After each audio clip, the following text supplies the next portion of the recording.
outra dimensão. E a palavra do Senhor fala em Lucas capítulo 19, o sentimento de Jesus. Quando ia chegando, vendo a cidade, chorou e dizia: ah, se conheceras por ti mesmo, ainda hoje, o que é devido à paz. Mas isso está agora oculto aos teus olhos. Pois sobre ti virão dias em que os teus inimigos te cercarão de trincheiras, e por todos os lados te apertarão o cerco, e te arrasarão, e os teus filhos dentro de ti não deixarão em ti pedra sobre pedra, porque não reconheceste a oportunidade da tua visitação. Então a Bíblia fala que Jesus chorou. Agora eu quero ler ainda Lucas capítulo 13, que diz assim, versículo 34. Jerusalém, Jerusalém, que matas os profetas e apedrejas os que te foram enviados. Quantas vezes quis eu reunir teus filhos como a galinha ajuntos do seu próprio ninho debaixo das asas, e vós não o quisestes. Eis que a vossa casa vos ficará deserta, e em verdade vos digo que não mais me vereis até que venhais a dizer: bendito o que vem em nome do Senhor. Ou seja, aqui é uma expressão de Jesus, mas ele está agora dando voz ao Espírito Santo. Nesse momento, eu sempre ensino você que Jesus está no seu ministério humano, como homem, não como Deus, mas ele está expressando o sentimento da Trindade, que está chorando, que está clamando por Jerusalém e o seu povo, assim como o Senhor chora e clama por nós. Por quê? Vamos pegar toda a história desde Abraão, desde o tempo de Melquisedeque, um pouquinho antes, né? De Gênesis 14, um pouquinho antes. Vamos pegar desde Noé. Noé entra na arca, ele e a sua família, são 7 pessoas, né? Não, 8 pessoas, né? 6 pessoas que são seus filhos e as suas esposas, e mais a sua esposa. Então são 8 pessoas. Entram na arca, ficam por bastante tempo, praticamente 1 ano dentro da arca, e depois essa arca é depositada lá no Monte Ararates, e eles saem da arca. A partir dali o Senhor estabelece uma nova aliança para o homem. Para Deus é a mesma aliança. E aí ele estabelece essa aliança. E o Senhor foi mostrando e demonstrando aos poucos o que era servir ao Senhor e o que significava o homem, o gênero humano, ser criado para o louvor da sua glória, como diz lá no livro de Efésios. Então, vieram as leis mosaicas. E as leis mosaicas, na verdade, são leis, são estatutos, são condições de preservação, de proteção. É o Senhor querendo nos proteger, é o Senhor querendo nos guardar. Então, a lei de Moisés é para nos mostrar que, não obstante existir toda a lei, que nós somos incapazes de cumprir a lei. A lei, ela existe, como Paulo diz, mas não é para acusar, é para nos mostrar o quanto pequenos nós somos em relação à lei do Senhor. O que é a lei do Senhor? É aquilo que ele pensa, é aquilo que ele sente, é aquilo que ele enxerga como cosmovisão. É exatamente o que Deus estabelece sobre nós. É aquele que ele deseja que nós façamos para ele e através dele e no nome dele. Só que nós não conseguimos. Então, o Senhor Jesus vem para revisitar a lei. Revisitar a lei em que sentido? Não apenas agora de uma regra, de uma prática, mas no nível acima. Então vamos lá. Vamos ver tudo que a gente viu em Mateus até aqui. Tudo não, mas de maneira resumida, alguns pontos. Primeiro, olha, o Pai ensinou que existe um Shabá. O que é o Shabá? O Shabá é um dia didático, pedagógico, para que o homem, o gênero humano, esteja desenvolvendo na sua prática de culto, né? O adorar a Deus e a se aproximar de Deus. Então o que é o Shabá? O Shabá é um dia. É um dia que está didaticamente preservado, reservado pelo Senhor, para que nós possamos buscar ao Senhor. E agora? Agora não é mais um dia. Agora são todos os dias. E o que é, por exemplo, aí a gente poderia falar do dízimo, da oferta, da oração, coisas que o Senhor Jesus, didaticamente, ele está falando, olha, tem a lei, tem a tradição, e várias vezes nós lemos em Mateus até aqui, eu, porém, vos digo. Ou seja, o que Jesus está falando? Jesus está contra a lei? Não, mas ele está no nível acima. Eu, porém, vos digo. E por muitas vezes você tem essa frase de Jesus Cristo. Então o que o Senhor Jesus está mostrando com isso? Está mostrando que tudo aquilo que havia sido feito até ele era de maneira didática, de maneira pedagógica, como alguém que ensina uma criança. Olha, você precisa atravessar a rua. Então eu vou pegar na tua mão para te atravessar, para você aprender. Agora, até a fase adulta, a criança vai ter que pegar na mão de alguém para poder atravessar? Não, até porque ela não é mais criança, não é verdade? Então é assim, a lei, a Bíblia fala que a lei serviu como um aio para nos levar ao pleno conhecimento. Então, o que Jesus está mostrando? Jesus está quebrando todas essas barreiras. E ao chegar em Jerusalém, agora ele está propondo que esse povo chamado de propriedade de Deus se manifeste. E o povo começou bem. E o povo começou a se manifestar. Mas a casta religiosa, os grupos religiosos, estavam cuidando dos seus negócios. Quando Jesus chega até lá, é lógico que ele tem um conflito. Não tem como. Né? Como é que diz o Antigo Testamento? O zelo pela casa do Senhor me consome. E aí Jesus faz o que faz. Quando eu li com você Lucas capítulo 13 e depois Lucas capítulo 19, eu estou agora lendo com você o sentimento de Jesus em relação a Jerusalém, que é exatamente o sentimento em relação a nós. Nós somos igual a Jerusalém, implicando que Jerusalém é igual a nós. Nunca se esqueça dessa equação. É por isso que esses conflitos estão acontecendo logo em seguida à pandemia. Eu já te expliquei, qualquer coisa você assista ontem o que eu falei. Então, é exatamente o que Jesus está agora destacando. Que Jesus está chorando por sobre Jerusalém. Um sentimento completamente perfeito e genuíno que vem da parte do Espírito Santo. Jesus, como o Filho do Homem, como o homem perfeito, está chorando? Também está. Mas mais do que isso, a Trindade está chorando através dele.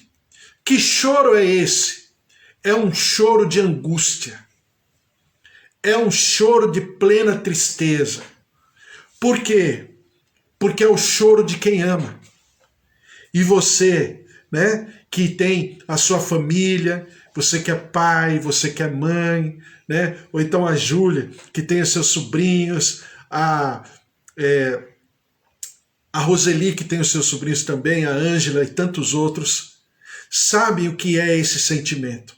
Quando você ama e você percebe que o teu amado, o teu querido, ou o teu filho, ou o teu sobrinho, ou o teu neto, está caminhando para um caminho complicado. Um caminho que não faz parte da vontade do Senhor. Mas que você chora. Chora na tua intercessão, chora na tua oração.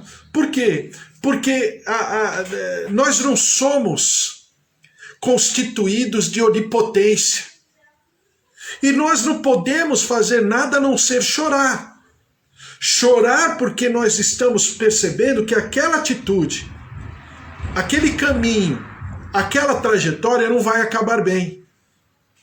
Mas nós nos colocamos de uma maneira que não podemos, nós não temos essa capacidade, essa força, esse poder. Então nós oramos e choramos. Deus está, claro, de maneira muito mais perfeita, muito mais profunda, muito mais eficaz e muito mais excelente, também está chorando. Chorando porque Ele ama aquele povo. Chorando porque Ele intercede e Ele por tanto tempo, por tantos séculos, tantos milhares de anos, tentou não apenas estabelecer um ambiente de aliança, mas Ele lutou pela aliança. Ele se propôs a ser um instrumento de aliança. E aquele povo estava do jeito que estava. E Jesus está chorando por quê? Porque Jesus está falando: ah, Jerusalém, Jerusalém, que mata os seus profetas, mata, né, os enviados do Pai, do Senhor, que por tantas vezes o Senhor tentou arrebanhar, tentou puxar, né, acomodar debaixo das suas asas, mas Jerusalém não me escutou. E o Senhor está chorando, porque o amor, como alguns dizem, é o amor, né, com dor, é o amor de compaixão, é um choro de compaixão, mas também é o amor da liberdade. Por quê? Porque o Senhor está chorando? Porque ainda que o Deus Todo-Poderoso, Onipotente, Onipresente, Onisciente e Eterno, é o Deus que se faz passional, passivo nesse momento. Desculpe o termo, fraco. Porque ele poderia exigir, porque ele teria todas as condições, tem e sempre terá todas as condições de interferir, mas ele não interfere, porque o amor perfeito é o amor que permite o objeto amado a rejeitar esse amor. E é exatamente o amor perfeito que o Senhor tem, que o Senhor Jesus tem, e que se derrama por sobre Jerusalém em choro. Engraçado, né? Enquanto todos estavam festejando, Jesus estava introspectivo. Enquanto todos estavam celebrando a sua entrada, Jesus estava como que numa outra dimensão. Por quê? Porque ele está chorando lágrimas de amor, lágrimas de entrega, lágrimas de sacrifício, lágrimas de quem está se oferecendo como oferta. E ao mesmo tempo, lágrimas de alguém que está enxergando que na boa parte de todo aquele povo não haverá reciprocidade. Ele chora e chora com amor que será rejeitado pelo objeto amado. Então, quando Jesus entra na cidade de Jerusalém e Jesus chora, imediatamente depois, agora eu vou falar de maneira cronológica, né? Imediatamente depois, ele adentra no templo e vê tudo aquilo. Ou seja, tudo aquilo que o Pai havia ensinado. O templo tem que ser feito dessa maneira. Os utensílios do templo, os sacerdotes do templo, aqueles que irão oficiar diante da minha face, a posição da arca, os pães da proposição, né? O menorá, as bacias de sacrifício, todos os utensílios santos, sagrados, consagrados, preservados, reservados, separados. Tudo aquilo que o Senhor Deus e Pai havia ensinado através de Moisés, tudo havia caído por terra. Os sacerdotes, ao invés de influenciarem o mundo estava influenciando os sacerdotes. Os doutores da lei, os escribas, lá do grupo dos fariseus, né? Os mestres, os chefes dos sacerdotes, como Lucas diz, estavam fazendo câmbio. Claro que não eram eles, mas eram os seus funcionários, né? Fazendo câmbio, entregando ofertas ao Senhor maculadas, com segundas intenções.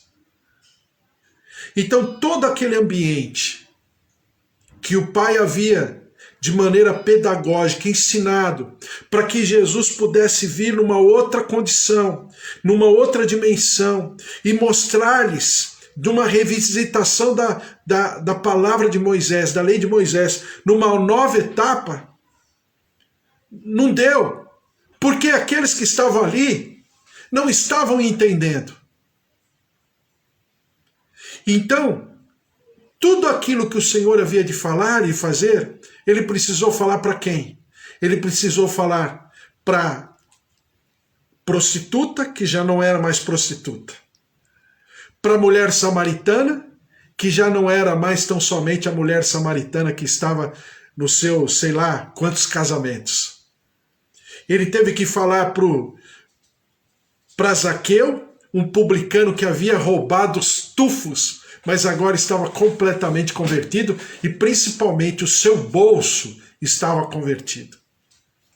Ele precisou, por exemplo, Mateus, que também era um publicano, né, chamar Mateus, e assim foi acontecendo e o Senhor foi se manifestando.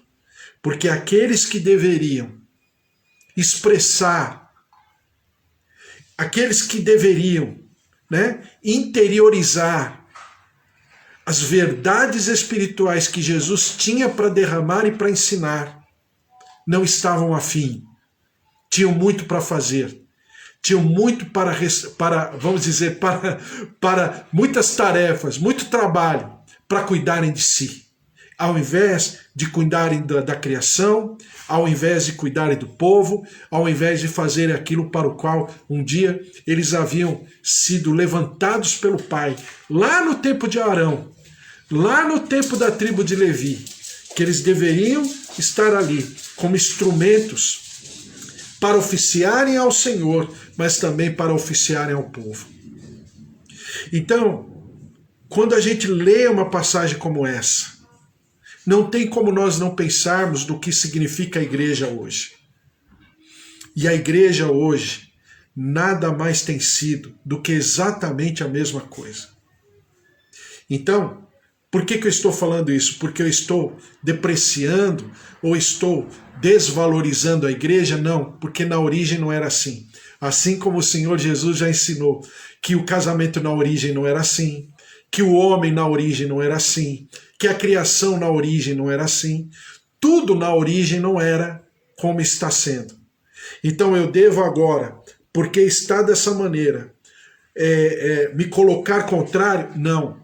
Eu tenho que ter a capacidade reconstrutora, restauradora, de levar esse, vamos chamar assim, esse acidente de percurso a viver exatamente aquilo para o qual um dia o Senhor pensou, o Senhor desejou e o Senhor ensinou. Quando nós nos reunimos, nós somos o templo do Espírito Santo. Naquela época havia um templo, mas esse templo nada mais era do que um local pedagógico para que a humanidade pudesse entender o que significa ser um templo do Espírito Santo, o que significa ser um santuário de Deus, o que significa ter um coração, que o Senhor abriu a porta do coração e eu convidei ao meu Jesus, o meu Salvador, para cear comigo.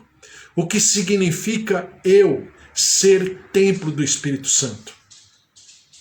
E quando Jesus ele expulsa os mercadores do templo, ele está nada mais do que, mais uma vez, didaticamente falando, ensinando o que significa o templo. Hoje, o que eu e você significamos.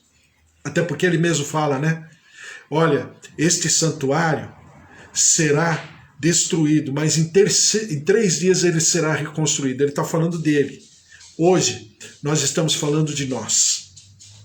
Então, eu e você temos uma grande tarefa. Primeiro, entender o que o Senhor está ensinando. Compreender de maneira espiritual.